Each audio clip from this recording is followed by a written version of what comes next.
Salman but हैं, जो कि डेफिनेटली आपको पता है उनका माजी क्या है।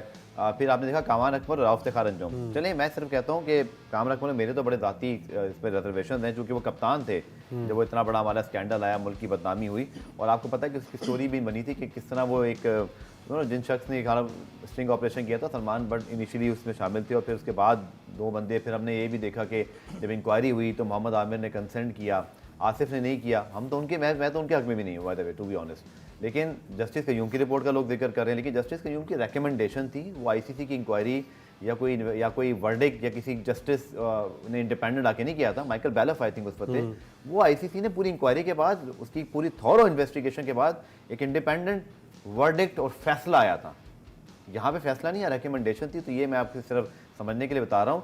फिर एक ही सूबे से मतलब मैं कभी ऐसी बात नहीं करता, मैं सिर्फ क्रिकेटिंग में बात कर रहा हूँ कि why not from all 4 provinces के आपके जो बाकी कंसल्टेंट है, सिंध में कौन देखेगा क्रिकेट को, पेशावर में कौन, इसी तरह आप जो बलोचिस्तान की तरफ कभी जाना ही नहीं जाना, मुझे तो यही समझ नहीं आती है।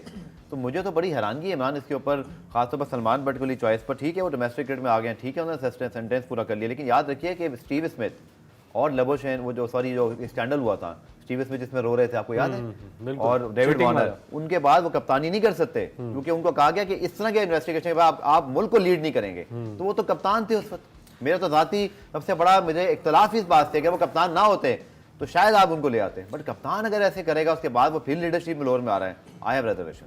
देखें, एक ये तो पॉइंट आपका ठीक है कि एक ही प्रोविंस से तमाम सिलेक्टर, मतलब आपके पॉइंट हो गए, कंसल्टेंट बिल्कुल, और दीगर सूबों से क्रिकेट कौन देगा, यहाँ तक तो बात समझ थी। लेकिन सलमान बट को जब आप देखें, आपके सिस्टम ने जब आपकी इजाज़त दी है कि वो डोमेस्टिक क्रिकेट खेलें, वो कमेंट्री कर लें, वो पाकिस्तान क्रिकेट बोर्ड के साथ काम कर लें, वो लाहौर कलंदर्स के साथ काम कर लें, जब सारी चीज़ें वो कर चुके हैं तो फिर सिलेक्टर बनने में क्या हर्ज है। या तो फिर आप लाइफ बैन करते हो उनको, कोई जगह नहीं है भाई तीनों, सिर्फ सलमान बट की बात नहीं कर रहा हूँ, आमिर और आसिफ की भी बात कर रहा हूँ, या दीगर जो भी जिनके मैं तो कहता हूँ सबको एक जैसे ट्रीट करें। बिल्कुल, आमिर का सिर्फ ये है, जब मैंने आपको कहा कि उन्होंने एडमिट किया था और वो कम उम्र थे, तो इवन मुझे याद है माइकल बेलफ के वर्डिक्ट कि वो इससे कम सजा दे सकते थे, लेकिन 5 साल मिनिमम थी, आपको याद है ना ये बात। वो एक बीच में एक कानून बन रहा था कि लाइफ बैन होगा, जो फिक्सिंग करेगा, कहाँ है वो कानून? जब आपके मुल्क में इसका कानून नहीं, और इवन आईसीसी के पास नहीं है, तो आई थिंक पार्लियामेंट में भी गया था। बिल्कुल, पार्लियामेंट में इकबाल मोहम्मद अली साहब मरहूम इस पे काम कर रहे थे। इवन आईसीसी भी लाइफ बैन नहीं करता है किसी को,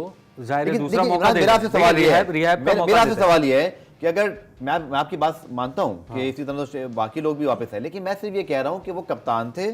दूसरा, आप ये देखेंगे ऑस्ट्रेलिया ने भी डेविड वार्नर या वो जो सारा मामला था, बहुत बड़ी बदनामी हुई, स्टीव स्मिथ के आंसू सबको याद हैं, जिस तरह वो आंसू से रो रहे थे, गलती की थी उन्होंने, बट सजा ये मिली है कि साथ आप रोल पे नहीं आएंगे। मेरा सिर्फ ये है कि आप उनको कहीं ऐसे रोल पे जरूर रख सकते हैं जब कोचिंग करें। आप मेन सिलेक्शन कमेटी में ला रहे हो, I don't think so it's a right move. ये आप अच्छी एग्जांपल सेट नहीं कर रहे। देखिए, अब ये तो आप महसूस रखें उनका ब्रेड एंड बटर है, कर रहे हैं, करते रहते हो। ओपिनियन हो सकता है, आपका भी मेरा भी अलग हो सकता है, किसी गुलाम मुर्तज़ा का भी अलग हो सकता है, लेकिन जब मैंने फिर वही बात करूंगा कि जब आपने उनको एक सिस्टम में दाखिल कर लिया है ना, तो फिर ये मैटर नहीं करता कि वो कप्तान बनते हैं, चीफ सिलेक्टर बनते हैं, चेयरमैन पीसीबी बनते हैं, वो उस सिस्टम का हिस्सा है। या तो वो सिस्टम का हिस्सा ना हो, या फिर ये मैटर नहीं करता। मोहम्मद आसिफ को क्यों नहीं लेकर आते? मोहम्मद आसिफ ने तो वो खुद ही, या सलमान या मोहम्मद आमिर भी जिस तरह नाराज होकर 2 साल से बैठे हैं, क्रिकेट बोर्ड ने तो कोई इंटरेस्ट शो नहीं किया उनके लिए। लेकिन वो तो विलिंग ही नहीं है ना आसिफ, तो वो तो अपनी जॉब कर रहे हैं। उस वक्त सब आ सकते थे। मोहम्मद आसिफ के लिए मैं आपको बताऊं कि इवन मोहम्मद आमिर, मोहम्मद आसिफ के केस में भी डिस्क्रिमिनेशन हुई। मोहम्मद आमिर को रशन किया गया, आसिफ को पूछा नहीं गया। लेकिन वो एज का फैक्टर है ना, एज का नहीं, उनको जरूरत के तहत लाएगी जी, हमें हमारे पास फास्ट बॉलर को है ही नहीं। ठीक है, ये भी फैक्टर था कि एज थोड़ा सा, वो नौजवान थे उस वक्त, गलती कर बैठे। अब जाहिर है एक नौजवान जो अपना दूसरा टूर कर रहा है, वो अगर कैप्टन की बात नहीं मानेगा तो जाहिर है, और उस वक्त ऐसे कैप्टन को फिर कभी मत लाओ जिसने अपने खिलाड़ी को भी ट्रैप किया। ये तो मैं आपसे कह रहा हूँ, अगर तो इंडिविजुअल मिस्टेक होती ना इमरान साहब, तो आप जरूर इस चीज को ओवरलुक करते। आपको पता है कि कप्तान की क्या वैल्यू होती है। मुझे याद है अमेरिका के सदर आए थे पाकिस्तान, मुझे उनका एग्जैक्टली आप गूगल कर लीजिएगा, आपको मुझे याद नहीं है, तो वो आई थिंक सदर बुश थे या कोई एक पाकिस्तान आए थे। सलमान बट पढ़े लिखे कप्तान, पढ़े लिखे के नए खिलाड़ी के तौर पर पाकिस्तान क्रिकेट बोर्ड की जानिब से उनके साथ उन्होंने क्रिकेट खेली थी। ये फुटेज आप उठा के देख लें। तो हम तो पढ़े लिखे, उनसे ज्यादा शिकवा भी इसलिए बनता है कि वो तो बहुत एजुकेटेड, अच्छी फैमिली बैकग्राउंड और फिर पाकिस्तान के फ्यूचर कप्तान के तौर पर उनको देखा जा रहा था और फिर वो बन भी गए थे और फिर उन्होंने ये हरकत की। देखिए वो वही थोड़ी सी जल्दी उन्होंने कर दी, गलती उन्होंने कर दी, लेकिन मेरा ख्याल है कि अब हमें चलिए गुलाम मुर्तज़ा की राय देते हैं। गुलाम मुर्तज़ा, आपकी क्या राय है इस मामले पर? जी गफ़ार भाई, इसमें मैं सेकंड करूंगा इमरान को, क्योंकि अगर पाकिस्तान क्रिकेट बोर्ड ने या आईसीसी ने उन्हें सज़ा दी थी तो वो सज़ा पूरी करके एक प्रॉपर प्रोसीजर के तहत पाकिस्तान क्रिकेट बोर्ड में कमेंट्री भी कर रहे हैं, डोमेस्टिक में साथ एक क्लब बनाया हुआ, वो भी क्लब भी चला रहे हैं। तो इसमें मुझे लगता है कि उन्होंने जो किया वो गलत है, उसमें कोई दो राय नहीं, वो कोई बात उसमें सेकंड वो कर ही नहीं सकते कि उन्होंने सही किया, वो गलत किया था। लेकिन अगर सजा मुकम्मल करने के बाद उसके बाद वो आ रहे हैं, सिस्टम का हिस्सा बन रहे हैं, तो फिर उन्हें आना चाहिए था। दूसरी बात आपने की कि एक ही प्रोविंस से तीनों लोग आ गए, एक ही प्रोविंस से नहीं, एक ही शहर से और कुछ चंद किलोमीटर के फासले से पाकिस्तान क्रिकेट बोर्ड के चंद किलोमीटर के फासले से तीनों आ गए।